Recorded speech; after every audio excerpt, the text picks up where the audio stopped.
Hermoso salmo, el poder juntos entonarlo y exaltar así a nuestro buen Dios. Y con mayor entendimiento que hemos recibido, sabemos cómo debemos de exaltar a nuestro Dios, incluso ante otros dioses que no se someten a nuestro Dios. Y tomen asiento, vamos a pasar así a la predicación y exposición de la palabra en el día de hoy. Vamos a abrir el libro de Apocalipsis, capítulo 3. Estamos en la sexta iglesia y ya solamente nos quedaría el próximo domingo y culminaríamos esta pequeña serie sobre estos dos capítulos del libro de Apocalipsis. Hoy nos encontramos en Apocalipsis capítulo 3, en el verso 7 al verso 13. Damos gracias a Dios por poder exponer así su palabra y poder ser edificados. Ese es el fin, ser santificados en su verdad. De esta manera construimos un conocimiento de una verdad, una reverencia en nuestras vidas. También pidamos a Dios también por nuestros niños y jóvenes para que sean también instruidos en su clase, los pequeños, y que juntos como comunidad podamos crecer en diferentes aspectos de nuestra vida ante Dios. Apocalipsis capítulo 3, versos 7 al 13 dice la Escritura: escribe al ángel de la iglesia en Filadelfia. Esto dice el santo, el verdadero, el que tiene la llave de David, el que abre y ninguno cierra, y cierra y ninguno abre. Yo conozco tus obras, he aquí, he puesto delante de ti una puerta abierta, la cual nadie puede cerrar, porque aunque tienes poca fuerza, has guardado mi palabra y no has negado mi nombre. He aquí, yo entrego de la sinagoga de Satanás a los que se dicen ser judíos y no lo son, sino que mienten. He aquí, yo haré que vengan y se postren a tus pies y reconozcan que yo te he amado. Por cuanto has guardado la palabra de mi paciencia, yo también te guardaré de la hora de la prueba que ha de venir sobre el mundo entero, para probar a los que moran sobre la tierra. He aquí, yo vengo pronto. Retén lo que tienes, para que ninguno tome tu corona. Al que venciere, yo lo haré columna en el templo de mi Dios, y nunca más saldrá de allí. Y escribiré sobre él el nombre de mi Dios y el nombre de la ciudad de mi Dios, la nueva Jerusalén, la cual desciende del cielo de mi Dios, y mi nombre nuevo. El que tiene oído, oiga lo que el Espíritu dice a las iglesias. Inclinemos nuestros rostros, oremos a Dios. Señor, te damos gracias porque nos concedes estar aquí presentes para escuchar este texto, esta palabra, este mensaje que tú tienes a las iglesias. Señor, concédenos oídos para, por medio de la fe, escuchar lo que tú dices. Sabemos que nosotros y nuestros pecados nos dejan sin el poder oír. Nos escuchamos solamente a nosotros y nuestros argumentos y nuestros razonamientos. Señor, derriba estos argumentos, estas opiniones, y danos los oídos necesarios para que podamos escuchar tu palabra y podamos retenerla, y de esa manera recibir los beneficios que tú nos concedes por tu gracia mediante la fe en Cristo Jesús. Gracias, Señor, porque tú eres bueno y misericordioso en Cristo Jesús. Amén.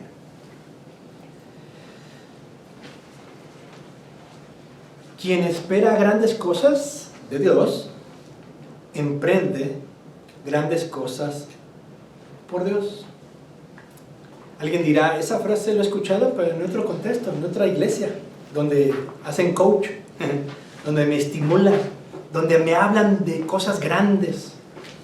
Quien espera grandes cosas de Dios, emprende grandes cosas por Dios. ¿Cuántas veces hemos escuchado, tal vez en otras palabras, pero esa frase anteriormente?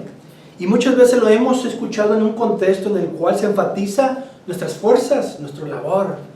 Comprométete con Dios y haz grandes cosas a favor de Él, y Él va a hacer grandes cosas a tu favor.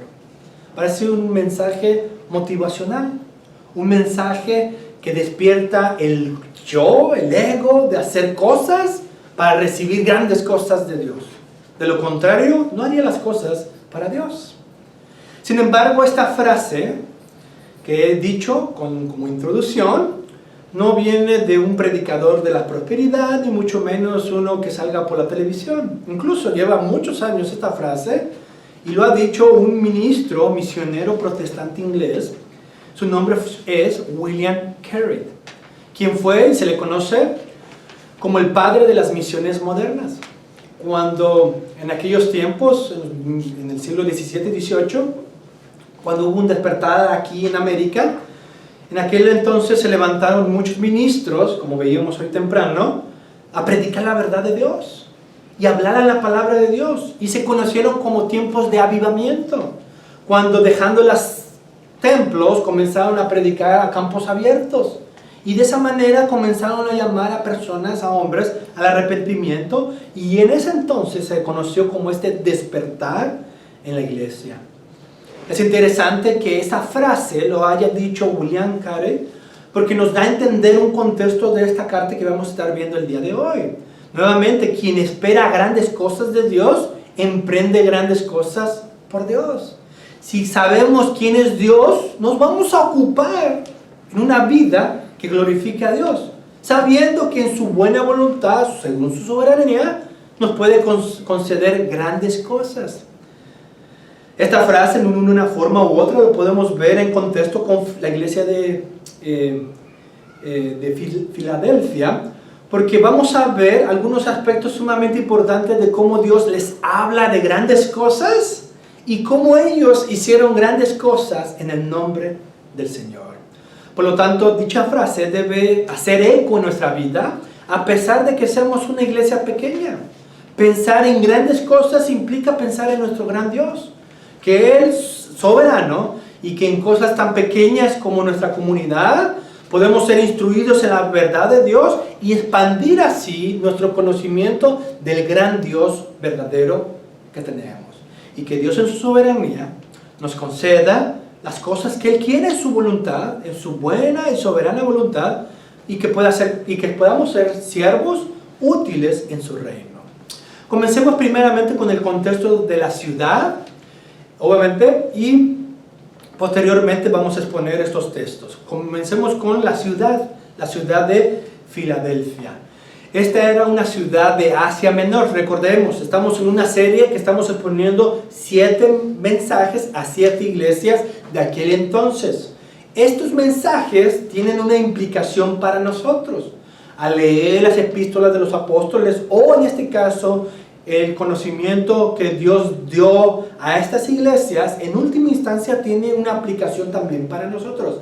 Pero localmente eran 7 iglesias en la región de Asia que recibieron este mensaje apocalíptico del libro de Juan. Ahora, hemos ya abordado 5 de las iglesias, estamos en la 6ª y la próxima semana culminaremos esta última iglesia. Ahora, la distancia de cada iglesia no pasaba más de 100 kilómetros de distancia y por lo tanto el mensaje pasó rápidamente a esas provincias y por lo tanto las iglesias recibieron este mensaje. Eran también ciudades, unas más prósperas como Éfeso que otras, pero tenían cierta vida y ciertos conflictos o problemas como ciudad. Pero es interesante que el Señor siempre se refirió a la iglesia con el nombre de estas ciudades. ¿Por qué? Porque las ciudades, los pueblos, las naciones, le pertenecen al Señor. Dios nos ha insertado, ya sea en cualquier región o en cualquier espacio de la historia, en cierto lugar, para que aprendamos la verdad de Dios, seamos liberados primeramente por la verdad de Dios, pero en segundo lugar, identificarnos con nuestra ciudad para hablar la verdad en el nombre del Señor. Somos extranjeros, pero tenemos deberes tanto celestiales como aquí en la tierra.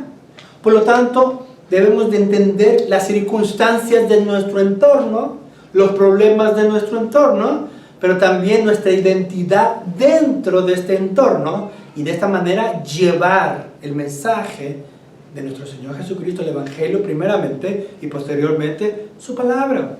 Entonces, cuando nosotros estudiamos el contexto de las ciudades, lo vemos en estas circunstancias en las que vivían. ¿Y qué hizo la iglesia en ese lugar? ¿Se desvió de su propósito o permaneció en el propósito de Dios?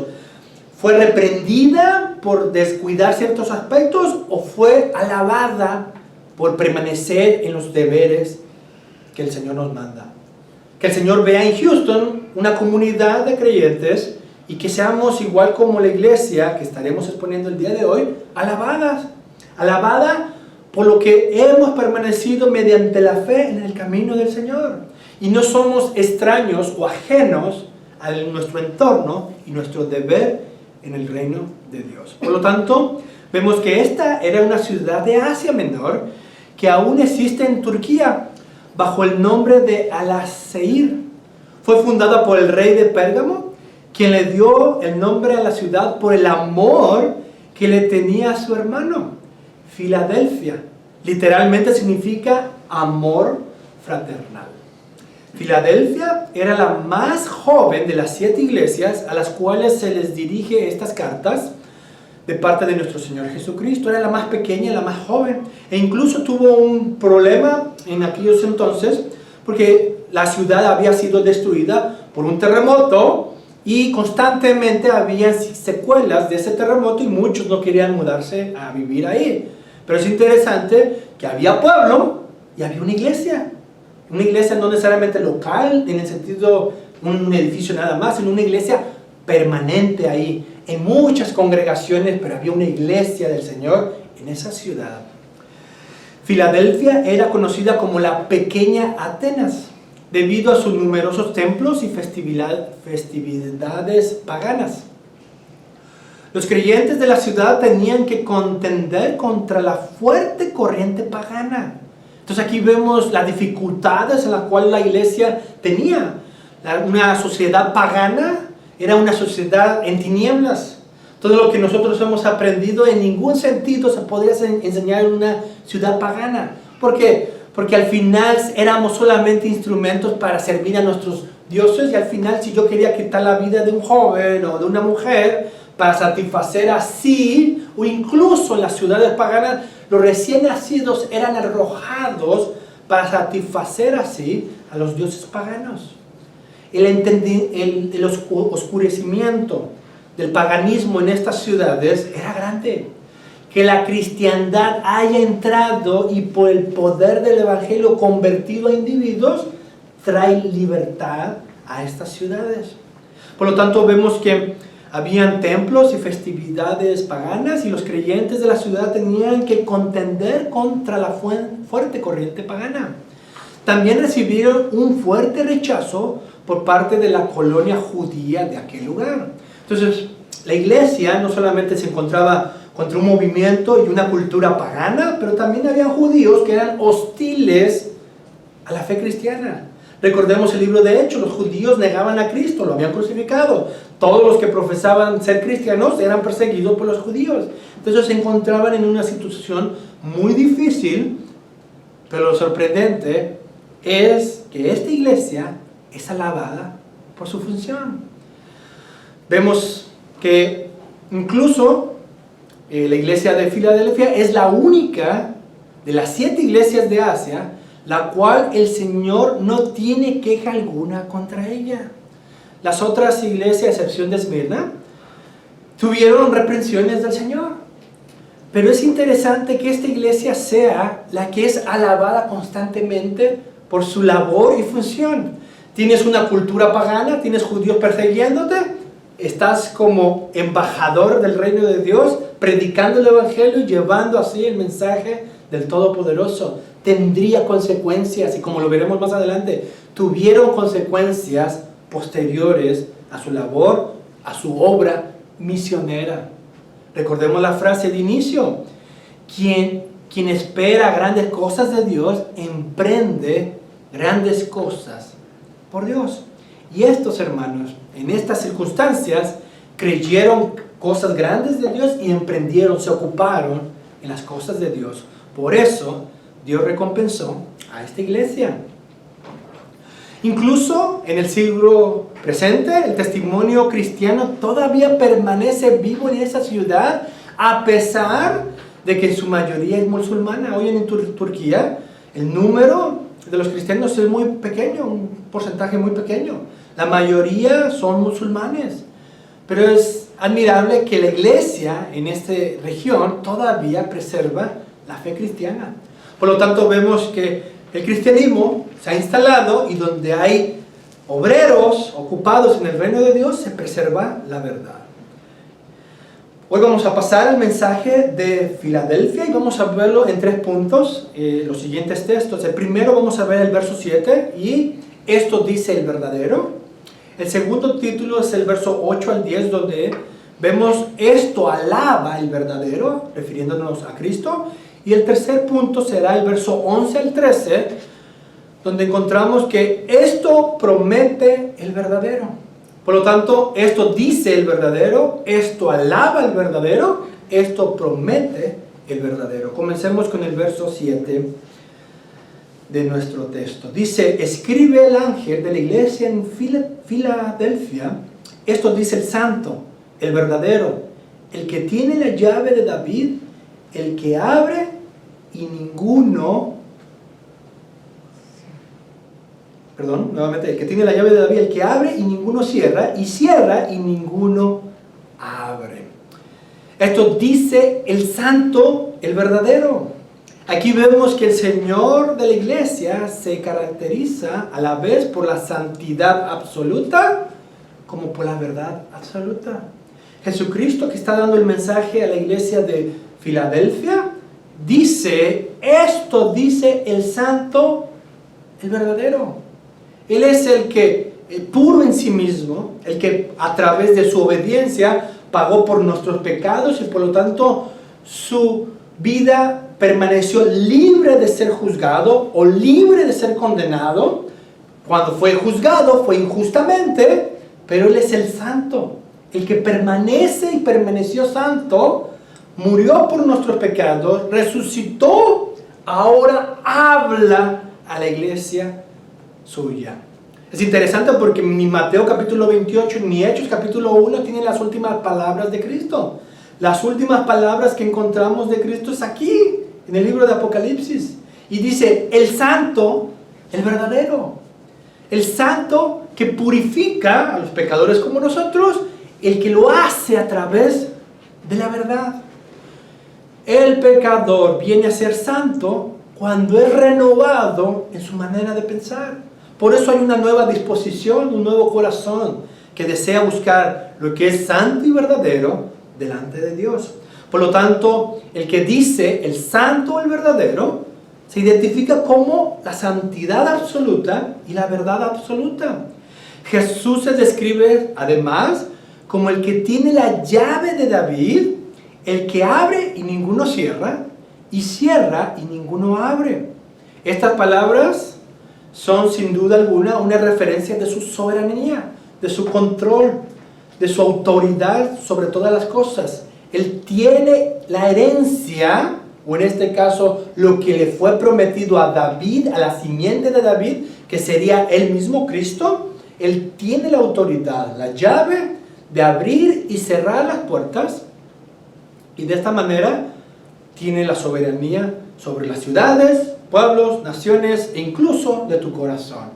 Él abre o cierra y te entrega a tus pasiones.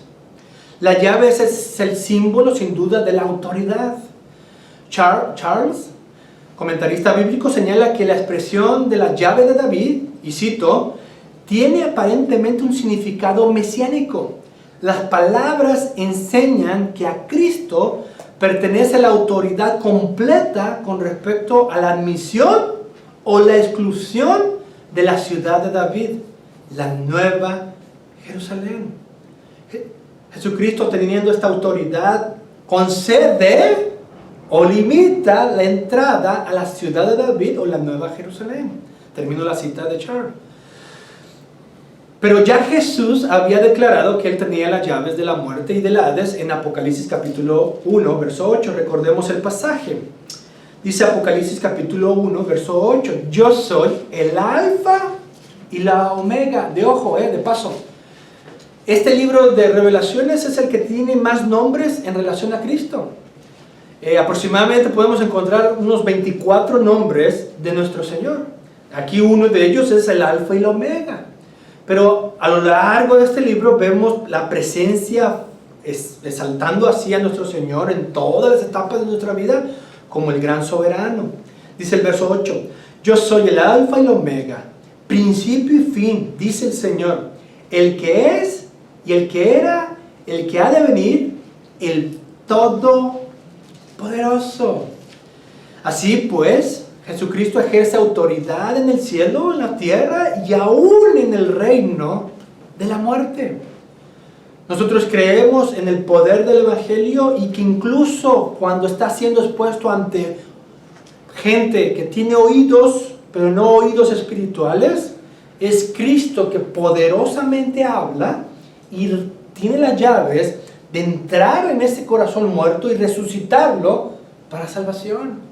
Por eso predicamos este glorioso evangelio, exaltando a Jesucristo como el todopoderoso, soberano, quien tiene las llaves de los cielos, pero también de la tierra. No limitamos a Cristo y decimos, bueno, Él solamente está a la diestra de Dios, esperando, sin intervenir en los asuntos terrenales. Cristo gobierna en los cielos como en la tierra.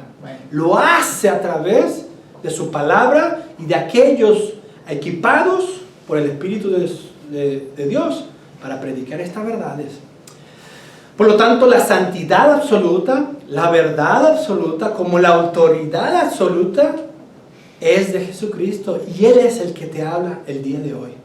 Él es santo, Él es verdad, Él es todopoderoso, todo soberano, toda autoridad. ¿Quién te habla?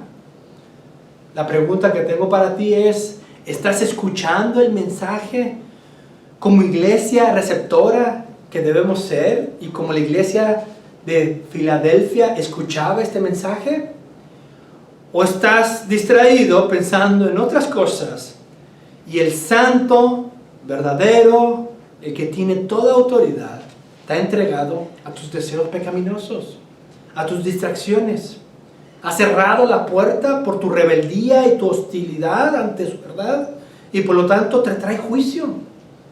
O en un corazón arrepentido reconoces que el santo verdadero y que tiene toda la autoridad te habla y tú reconoces y dices, Señor, háblame a mí, pecador que necesito ser instruido en tu verdad, en tu santidad, en tu autoridad. La iglesia receptora recibió el mensaje, el santo, el verdadero, el soberano, habla. Escuchamos. Porque en el escuchar está la bendición. En el escuchar está el recibir los beneficios de servir a nuestro Dios. Por eso vamos al verso 8 y 10 y vamos a leer lo que, en este caso, el verdadero alaba. Dice el verso 8, yo conozco tus obras. He aquí, he puesto delante de ti una puerta abierta, la cual nadie puede cerrar. Porque aunque tienes pocas fuerzas, has guardado mi palabra y no has negado mi nombre. Iglesia, si eres receptora de este mensaje, el Señor te dice, yo conozco tus obras, he aquí, he puesto delante de ti una puerta abierta. El verdadero, el santo, el todopoderoso, quien tiene la llave de David, abre la puerta como también cierra tu puerta.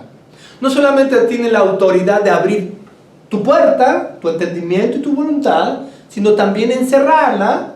Pero ojo, pero aquellos que han creído, les abre puertas para que su movilidad, su influencia sea mayor. O también nos limita para que aprendamos a confiar y ser instruidos mayormente en la verdad.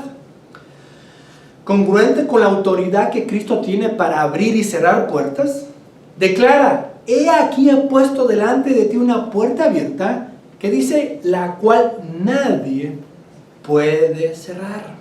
El soberano que ha cambiado nuestras vidas es el soberano también, no solamente de nuestro interior, sino de nuestro exterior también. Oportunidades, ocasiones que veremos más adelante, Dios las abre, pero también Dios cierra para el bien nuestro. Tal vez no la desconocemos porque Él cierra una puerta. Señor, yo he estado orando por esta persona para casarme y de repente el Señor cerró la puerta. Es la prudencia nuestra de reconocer la sabiduría de Dios, incluso en nuestras relaciones personales. He estado tocando este trabajo y Dios no me lo ha abierto. Dios tiene oportunidades, pero también tiene un curso de vida en el cual podemos glorificarle mayormente en otras actividades o en otros lugares o en otra ocasión. Por lo tanto, Dios es quien abre o cierra las puertas. La figura de una puerta abierta era familiar para los cristianos del siglo I. Los primeros misioneros, Pablo y Bernabé, informaron que en Antioquía Dios había, y cito, abierto la puerta de la fe a los gentiles. Hechos capítulo 14, 27. El concepto de puertas abiertas se maneja entre nosotros. Y en el libro de Hechos encontramos que tanto Pablo y Bernabé, que eran misioneros, que se ocupaban de predicar el evangelio, pues cuando Dios abría las puertas, se decía entre ellos, ha abierto la puerta de la fe a los gentiles. Es decir, que los gentiles que no eran judíos, ahora se les abrió la puerta para que sean partícipes de las bendiciones, de las promesas en Cristo Jesús. Acerca de su obra en Éfeso, Pablo escribió, cito, porque se me ha abierto una puerta grande y eficaz. Primera de Corintios capítulo 16, 9. Pablo lo reconoció en su propio ministerio. Se me ha abierto una puerta grande, pero ojo, eficaz. Muchas veces puede Dios abrirnos puertas, pero no necesariamente para la conversión de personas. Tal vez lo haga con el fin de traer juicio a la incredulidad de ciertas personas.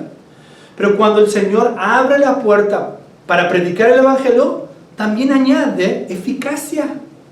Eficacia. Mi deseo es que Dios me abra puerta el día de hoy para que haya oídos, podamos escuchar la palabra de Dios y sea eficaz en vuestros corazones.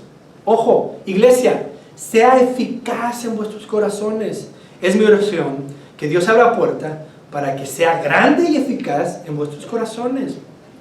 Poco después dice Pablo, cuando llegué a Troas para predicar el evangelio de Cristo, se me abrió puerta en el Señor. Segunda de Corintios capítulo 2:12. A los colosenses les pide que rueguen, y cito, que el Señor nos abra puerta para la palabra de Dios. Eso lo vemos en Colosenses capítulo 4:3. Entonces vemos constantemente que hay un entendimiento de las puertas abiertas. Hay un soberano que abre y cierra puertas y que cuando concede a una región abrir y luz, alumbrar esas ciudades, Él abre la puerta. De lo contrario, Él también la cierra. Eso también me recuerda a Hechos capítulo 16, donde el Espíritu Santo evitó que bajaran a una ciudad y siguieron el camino. Estos pasajes de la epístola de Pablo parecen indicar lo que significa aquí una puerta abierta. Significa una puerta de oportunidad para la obra misionera y la manifestación del reino de Cristo aquí en la tierra. Por otra parte, vemos que no hay reprensión en sus palabras, aunque sí le dice a la iglesia que tiene pocas fuerzas. Esta frase se convierte en la base de su felicitación porque añade, has guardado mi palabra y no has negado mi nombre. Vemos que no hay una reprensión en sí, pero sí se le reconoce que la iglesia tiene poca fuerza. Pero junto a esa declaración, Dios, en este caso Cristo, añade, has guardado mi palabra y no has negado mi nombre. Iglesia, puedes tener pocas fuerzas, pero ojo, permanece fiel, persevera, sigue avanzando, guarda la palabra de Cristo, no niegues su nombre en tu entorno, en tu vida. Por lo tanto, vemos una primera alabanza. Vamos a la segunda alabanza en el verso 9. he aquí, yo entrego delante de la sinagoga de Satanás a los que dicen ser judíos y no lo son, sino que mienten. He aquí, yo haré que vengan y se postren a tus pies y reconozcan que yo te he amado. Ojo, la religión falsa siempre ha sido un enemigo de la fe cristiana. Constantemente estará. Lo vemos que cuando a los cristianos se les da la comisión de ir y predicar el evangelio, y en este caso a todas las naciones, Filadelfia siendo una nación pagana, los cristianos tenían el deber de predicar ante esa ciudad el evangelio de nuestro Señor Jesucristo. Pero ¿quién eran los verdugos, los que venían atrás persiguiendo a la iglesia? Los judíos. Por lo tanto, en un sentido debemos entender que la iglesia verdadera y la religión verdadera es el cristianismo. Y el cristianismo trae libertad y restaura las cosas cuando se predica las palabras de Cristo.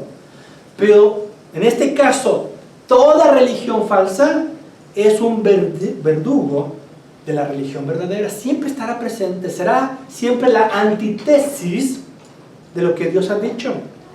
Por lo tanto, vemos en este texto que los judíos están presentes, persiguiendo hacia los cristianos, y se manifiestan una religión que ya no tienen al Cristo verdadero. Tenían promesas, pero ellos rechazaron las promesas. Dios salvó al remanente escogido en Cristo Jesús, y ahora el mensaje se ha abierto a los gentiles. La religión falsa haciendo su función de presionar la verdad de Dios y mostrándose hostiles al cristianismo. Cristo se refiere a sus enemigos como la sinagoga de Satanás, que eran los judíos que se oponían al testimonio de los cristianos. Sin embargo, el día vendrá en que todos los enemigos de la fe tendrán que admitir la verdad. Eso lo vemos, por ejemplo, en Isaías capítulo 45, verso 23. Leemos el texto. Isaías 45, verso 23. Por mí mismo hice juramento, de mi boca salió palabra en justicia, no será revocada. Que a mí se doblará toda rodilla y jurará toda lengua. Si me acompañan a Filipenses, capítulo 2, versos 10 y 11, leemos lo siguiente: para que en el nombre de Jesús se doble toda rodilla de los que están en los cielos y en la tierra y debajo de la tierra, y toda lengua confiese que Jesucristo es el Señor, para gloria de Dios Padre. Por lo tanto, Dios dice, se doblará toda rodilla.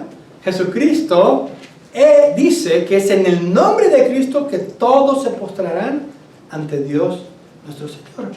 Por lo tanto, vemos que toda religión, toda lengua, toda nación, todo se doblarán ante los pies de Cristo. De ahí que Cristo declara: haré que vengan y se postren a tus pies y reconozca que yo te he amado. La iglesia es el cuerpo de Cristo. Entonces lo que leemos en Apocalipsis de que haré que se postren a tus pies, no es más que postrarse ante el mensaje de la fe cristiana.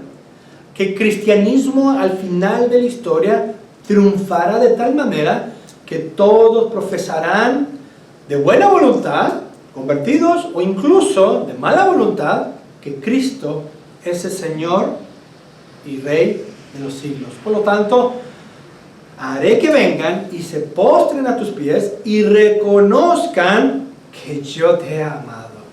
Qué promesa, porque el Padre amó al Hijo y el Hijo nos ha amado de tal manera que somos partícipes de estas promesas. Y de ahí el verso 10, en Apocalipsis capítulo 3, el verso 10. Por cuanto has guardado la palabra de mi paciencia, yo también te guardaré de la hora de la prueba que ha de venir sobre el mundo entero, para probar a los que moran sobre la tierra. Este tiene dos contextos y dos interpretaciones. La primera es el contexto cercano. En el libro de Apocalipsis, capítulo 1 hasta el capítulo 10, 11, encontramos la persecución de los judíos a la iglesia y a la comunidad cristiana. En el capítulo 12 al 19 encontramos la persecución del imperio romano contra la iglesia. Por lo tanto, en el libro de Apocalipsis encontramos esta doble persecución por los judíos, por el imperio romano. El Señor promete que en su paciencia yo también te guardaré de la hora de la prueba que ha de venir sobre el mundo entero. Es decir, el mundo conocido de aquel entonces era el imperio romano. Pero que el Señor dice, yo te guardaré para probar a los que moran sobre la tierra. Yo te guardaré en esta prueba. Y fue una prueba muy difícil en aquel entonces, pero Dios preservó así a su iglesia. Que en el siglo III vemos cómo después de 10 persecuciones que se le dieron a la iglesia del Señor, al final el cristianismo triunfó. Por lo tanto, vemos que el propósito es revelar que la religión falsa tendrá su fin, que la persecución a través del imperio romano también tuvo su fin, y al final el cristianismo sale victorioso como Él ha prometido. Dos preguntas para ti. ¿Cómo es tu obra misionera? Si reconocemos misionera, implicamos cómo eres embajador del reino de Cristo. ¿Predicas el Evangelio? ¿Sometes toda esfera de tu vida a los pies de Cristo? ¿O eres descuidado y no eres un obrero misionero en este reino de Jesucristo? ¿Predicas y compartes con familiares, amistades, amigos que Jesucristo es Señor? ¿Entiendes y buscas y cultivas tu intelecto como tu voluntad para derrumbar todo argumento falso y exponer toda religión falsa? ¿O dejas que en tu entorno, tanto la religión falsa y en una forma muy simplista la religión cristiana coexistan? ¿O exaltas a través de la persuasión de mostrar la falsa religión para colocar a Jesucristo como Señor y soberano de tu vida y de la vida incluso del incrédulo? Porque como dije anteriormente, toda rodilla se doblará ante Cristo. Esa es la autoridad que tenemos. Servimos al Todopoderoso, al verdadero, al Santo, al Todopoderoso. Predica. Muchas veces nos ocultamos y decimos, bueno, mencionan a Dios y lo voy a dejar. No, predica a Jesucristo. No dejes que lo ambiguo los convierta. Predica el poder de Jesucristo que convierte y abre el corazón de inconversos. Enriquécete en el conocimiento de la fe cristiana. Derrumba todo argumento falso que se levanta contra la verdad de Dios y de esa manera verás los frutos. Muchas veces pedimos nuestras oraciones por parientes, pero ¿cuándo ha sido la última vez que hemos compartido firmemente el Evangelio de Jesucristo? Porque si realmente creemos en nuestras oraciones, debemos de ocuparnos en nuestras oraciones de predicar a Jesucristo. Dios nos ha concedido ser instrumentos para que se doblen ante los pies de Cristo y de esa manera se muestre cuánto Dios nos ha amado. Somos partícipes de esto. Por lo tanto, ¿cómo es tu obra misionera? ¿Qué tan a menudo compartes el Evangelio de Jesucristo y su reino? Es nuestro deber y espero que esta exhortación, así como vimos que la iglesia respondió, nosotros también podamos responder. Los últimos textos, versos 11 al 13, vamos a ver cómo el verdadero, qué es lo que el verdadero promete. Versos 11 y 13. Dice, en el verso 11 hay una promesa y dice, he aquí, yo vengo pronto, retén lo que tienes para que ninguno tome tu corona. Hay una advertencia, pero hay una promesa. Hay una advertencia, vengo pronto. Puede venir en el sentido consolador, pero también de juicio. Y hablando como iglesia local. Dios puede prometer venir pronto, pero para traernos juicio por nuestra descuido, negligencia en la verdad. O puede venir pronto para traernos consuelo y decir que retengamos lo que tenemos, lo que hemos aprendido El viernes pasado, después de culminar, hablaba con una hermana presente aquí y le decíamos, tengamos paciencia para que juntos crezcamos en otras doctrinas que muchas veces las escuchamos y anteriormente nunca nos las habían explicado. Es nuestro deber tener paciencia y ir reteniendo lo que vamos aprendiendo, para de esa manera tener un sólido fundamento de la fe cristiana, para cuando vengan otras doctrinas, entender todo el entendimiento que Dios ha revelado en su palabra. Nuestro deber en nuestras vidas, hogar, familia e hijos, implica conocimiento. Retén lo que has aprendido. Hay cosas que cuestan, persevera en fe, para que de esa manera nadie tome tu corona, lo que el Señor ya ha colocado en tu cabeza. Conocimiento que puede ser apreciado, que puede ser cultivado en tu vida. Nadie lo pueda arrebatar de tu cabeza. A la luz de esa venida se exhorta a la iglesia a retener lo que tiene. Por favor, entiende que el conocimiento que tienes de la palabra de Dios alumbra tu entendimiento, tu conocimiento y tu práctica. Que los que rechazan esa verdad no tienen. Tenemos algo que exalta y gobierna nuestras vidas, y es el conocimiento de Cristo en nuestra vida. Verso 12. Al que venciere, yo lo haré columna en el templo de mi Dios, y nunca más saldrá de allí. Y escribiré sobre él el nombre de mi Dios y el nombre de la ciudad de mi Dios, la nueva Jerusalén, la cual desciende del cielo, de mi Dios, y mi nombre nuevo. Aquí los testigos de Jehová, falsamente, como una religión falsa, dicen, ¿ves? Cristo dice no ser el Dios, sino que tiene su Dios. Tú dices que Jesús es Dios. Su lógica nos llevaría a decir que tenemos dos dioses. El Dios de Jesús y Jesús que se reclama ser Dios, que ustedes dicen que es Dios. Por lo tanto, ellos niegan que Jesús sea Dios. Pero no, es parte mal de una premisa. Porque la premisa aquí es, ¿quién está hablando? Sí, el verdadero Dios, pero el verdadero Dios hecho hombre, Jesucristo hombre. Por lo tanto, Jesucristo hombre exaltó y se exaltará siempre a Dios el Padre. No hay contradicción alguna, porque en un sentido el Padre es Dios como Jesucristo es Dios. Por lo tanto, no son dos dioses, sino un solo Dios que gozan la misma deidad o divinidad. Por lo tanto, no hay ningún conflicto que Jesucristo, verdadero hombre, exalte a su Dios, que es el Padre.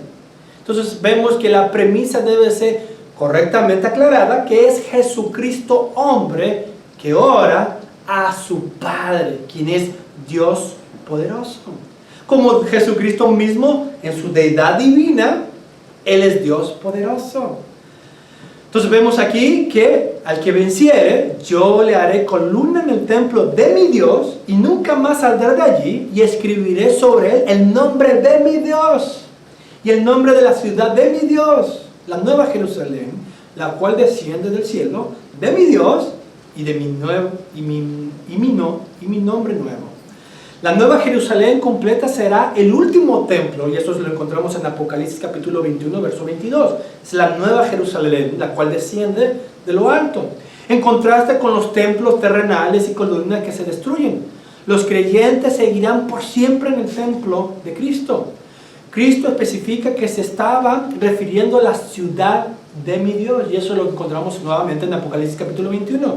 La ciudad celestial que llenará toda la tierra cuando descienda, porque esa es la culminación de la historia. Esa es interesante porque a lo largo de la historia todos los que mueren en Cristo Jesús parten en presencia del Señor y gozan esta comunión con nuestro Señor. Y en el juicio final, cuando sea la separación de todas las cosas, esta ciudad celestial descenderá de tal manera que todo el cosmos lo llenará esta ciudad.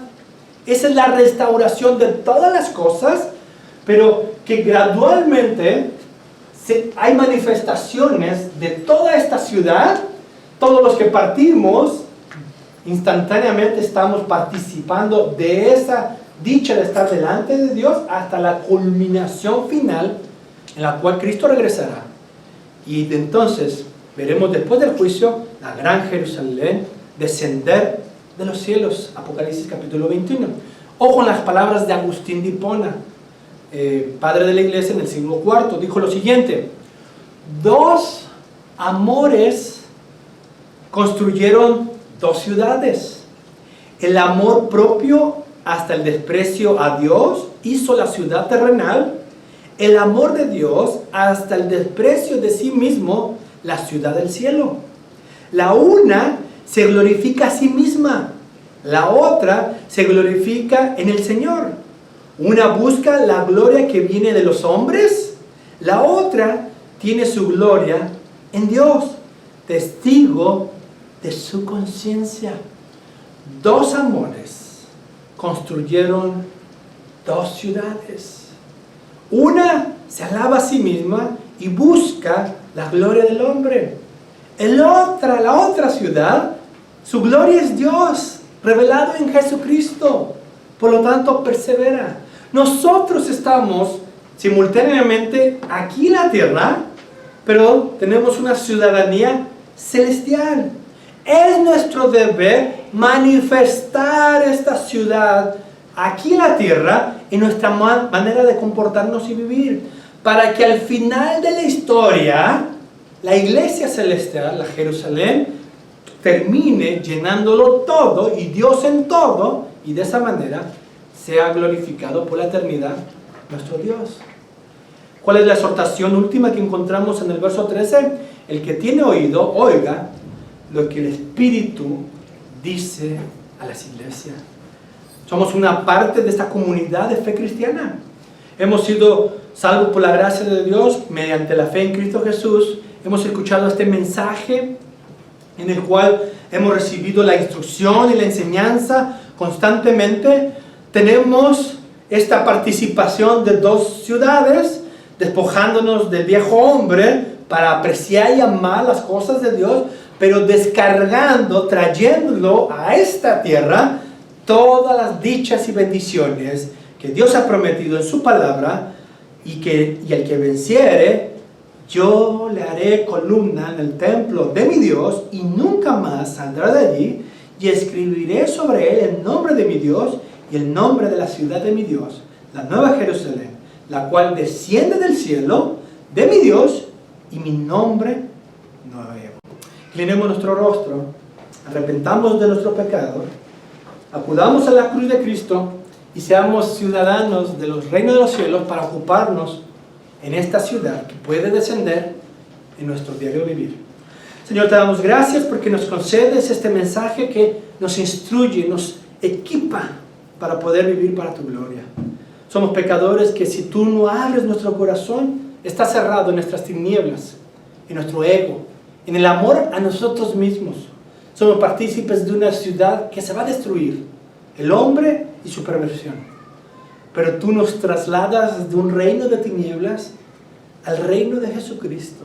Y Él, con esa llave poderosa, mano poderosa, convierte nuestros corazones para que mediante la fe en su presencia, en su obra, somos redimidos.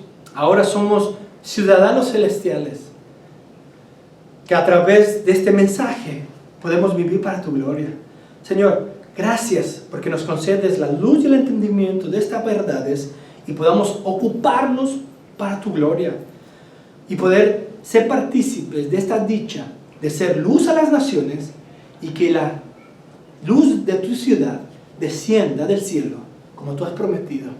Gracias, Señor, porque sabemos que aquí hay hombres y mujeres, niños y jóvenes que desean, por medio de tu Espíritu Santo, vivir para tu gloria. Te lo pedimos en el nombre de Jesús. Amén. Bueno, vamos a ponernos de pie y acompáñenme así al libro de alabanza o al boletín. Tomen asiento y vamos así al día del Señor en nuestro catecismo de esta semana. Tenemos la instrucción confesional de nuestro catecismo de Heidelberg. En el día del Señor 7, pregunta 20.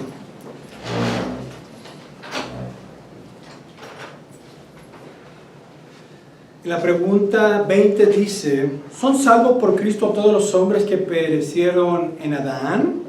En la actualidad hay quienes enseñan un tipo de universalismo. Incluso hay pastores que han optado por este tipo de enseñanza, que al final el amor va a ganar. Que cómo podemos pensar en un Dios tirano que al final arroje individuos eternamente a un infierno.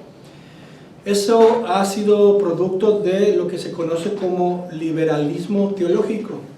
Pastores que han negado la propia escritura y han fabricado un Dios de su agrado. Dios no es un Dios tirano, Dios es un Dios justo. Y a quienes rebeldemente se oponen a los mandamientos de Dios y a la fe en Cristo Jesús, ellos solamente recibirán justamente conforme a sus obras. Dios no va a arrojar a nadie inocente o a ningún inocente al infierno, solamente a pecadores. Por lo tanto, son salvos por Cristo todos los hombres que perecieron en Adán. Y la respuesta de nuestras confesiones es la siguiente: no todos, sino solo aquellos que por la verdadera fe son incorporados en Él y aceptan sus beneficios. Es la gracia en Cristo Jesús que mediante la fe en Él recibimos los beneficios de nuestro perdón de pecados, pero también de la liberación de la condenación de nuestros pecados. Por ende, somos salvos solo por la gracia de Dios. Pregunta 21. ¿Qué es la fe? Si solamente somos salvos por la gracia que Dios ha revelado en Cristo Jesús, Romanos capítulo 3, 24, mediante la fe en Él, Efesios capítulo 2, verso 8, la pregunta que surge es, ¿qué es la fe? Porque lamentablemente, entre los evangélicos tenemos una mala comprensión de lo que es la fe.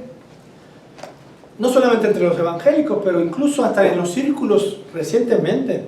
Hay quienes quieren atribuirle diferentes aspectos a la fe: confianza, gozo, alegría, perseverancia. Al final terminan que la fe se convierte en algo que yo tengo que hacer para entonces recibir perdón de pecados. En última instancia, si la fe no se entiende qué es, se va a convertir como en un instrumento en el cual es que hacer de parte de nosotros o obrar de parte de nosotros.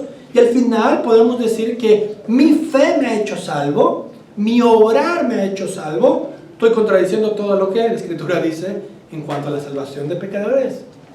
La fe debe de ser entendida, porque si no comenzamos a meter a la fe elementos que al final terminan siendo obras, y al final estamos contradiciendo al apóstol Pablo y a la Escritura en sí, o a Habacuc, que también nos enseña esta doctrina. Entonces, ¿qué es la fe?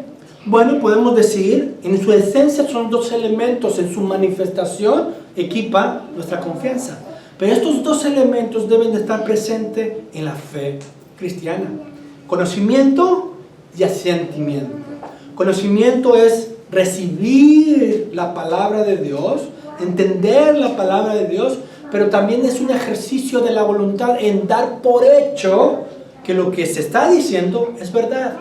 Esto equivale a confiar, es abrazar, recibir la palabra de Dios con entendimiento y asentimiento en el corazón. Nuevamente, la fe solamente tiene dos elementos, se manifiesta en la confianza, pero los dos elementos de la fe es conocimiento y asentimiento. Es dar por hecho que lo que Dios dice de que yo soy un pecador es verdad. No lo contradigo, no me trato de justificar y digo, no, bueno, no soy así tanto, así tampoco, el vecino es peor, Señor. Soy un pecador y reconozco mi pecado y doy por hecho lo que Dios dice de mí. Pero también doy por hecho lo que Dios dice de sí mismo, que Él es santo. Pero también doy por hecho que Dios ha revelado salvación en Cristo Jesús. Por lo tanto, conozco que Dios es misericordioso a pecadores por medio de Jesucristo. Doy por hecho que soy salvo solamente por lo hecho en Jesucristo. La fe es creer, entender y dar por hecho lo que Dios ha dicho. Esto implica confiar. que estoy al final confiando. Tú no puedes confiar si no tienes un conocimiento y un ejercicio de la voluntad en lo que estás confiando. Por lo tanto, nuestro catecismo de Heidelberg. Ahora, ¿por qué enfatizo esto? Porque lamentablemente en los círculos evangélicos hay una discrepancia enorme de lo que es la fe. Unos van a meter en una forma u otra obras y están corrompiendo el evangelio de Jesucristo. Lamentablemente hay predicadores que a lo mejor ustedes siguen en las redes sociales, donde incluso hasta 7 elementos le meten a la fe. Al final es salvación por obras. Que nuestro entendimiento confesional nos enseñe a rechazar ese tipo de falso mensaje. La pregunta 21, tal vez la traducción esté un poco distinta en algunos, no sé. Esta traducción es de las iglesias reformadas canadienses, este versículo, y dice, este párrafo, perdón, y dice así: ¿qué es la verdadera fe? La respuesta es: la verdadera fe es un conocimiento seguro por el cual acepto como verdad todo lo que Dios nos ha revelado en su palabra. ¿Vemos los dos elementos? Conocimiento y acepto, doy por hecho, es verdad. Luego dice, al mismo tiempo, es una firme confianza. Entonces, si hay conocimiento y hay por hecho, estoy confiando. A la misma vez manifiesta que estoy confiando. El fruto es la confianza. Al mismo tiempo, es una firme confianza de que no solo a los demás, sino también a mí, Dios ha concedido el perdón de los pecados, la justicia eterna y la salvación. Salud. Escuchen, la fe, nuevamente, la gracia en Cristo Jesús mediante la fe te hace salvo.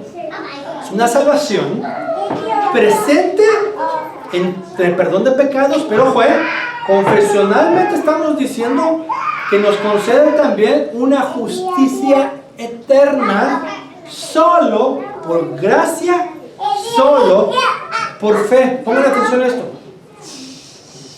Hoy en día en los círculos evangélicos te dicen, no, la fe reformada no enseñó que somos salvos eternamente solo por la gracia. Ellos van a decir que solamente entramos a un estado agradable ante Dios solo por la gracia, solo por fe. Pero que el juicio final sí son necesarias tus obras para una salvación final o una justificación final. Ellos han separado la justicia ante Dios en dos fragmentos. Primeramente inicial, pero hay una final, en el juicio final, que si yo no hago obras, yo no seré salvo al final. Eso es un error garrafal, escritural, bíblico, pero también es una oposición a la fe reformada. Porque si leemos bien y con entendimiento, dice, al mismo tiempo es una firme confianza de que no solo a los demás, sino también a mí, Dios ha concedido el perdón de pecados, la justicia eterna y la salvación. Soy salvo solo por la gracia de Dios, solo por Cristo, solo mediante la fe. No corrompemos el evangelio de Jesucristo. Y esto por pura gracia, solo por el bien de los méritos de Cristo. Esta fe, el Espíritu Santo obra en mi corazón por el evangelio. Mi corazón no tiene fe en sí misma. Mi corazón es hostil contra Dios y la verdad de Dios. Es necesario que sea predicado el evangelio, que me llame al arrepentimiento, y el Espíritu Santo, como mensajero, como la llave espiritual de Cristo, abre el corazón del pecador y resplandece la salvación en ese pecador. Entonces vemos que la fe solamente abraza las promesas de Dios, confía en las promesas de Dios, y la confianza presupone conocimiento y dar por hecho que Dios ha prometido tal salvación, y que no solamente a los demás, sino también a mí, y que tanto es perdón de pecados, justicia eterna y salvación, y que Dios solamente obra por la salvación. Pregunta 22. ¿Qué es lo que debe creer el cristiano? Todo lo que se nos ha prometido en el Santo Evangelio, sumariamente contenido en el símbolo apostólico, en cuyos artículos se expresa la fe universal e infalible de todos los cristianos. Pregunta 23. ¿Qué dicen los artículos del símbolo apostólico? Respuesta: creo en Dios Padre Todopoderoso, Creador del cielo y de la tierra. Creo en Jesucristo, su único Hijo, nuestro Señor, que fue concebido por el Espíritu Santo, nació de María Virgen, padeció bajo el poder de Poncio Pilato, fue crucificado, muerto y sepultado, descendió a los infiernos y al tercer día resucitó de entre los muertos, subió a los cielos, está sentado a la diestra de Dios Padre Todopoderoso, de donde vendrá a juzgar a los vivos y a los muertos. Creo en el Espíritu Santo, una santa iglesia cristiana católica, la comunión de los santos, la remisión de los pecados, la resurrección del cuerpo y la vida eterna. Amén. En las próximas semanas estaremos viendo con más detalle esas declaraciones y artículos de la fe y recordando de cómo Dios nos ha hecho libres para que le sirvamos en este peregrinaje de nuestra vida.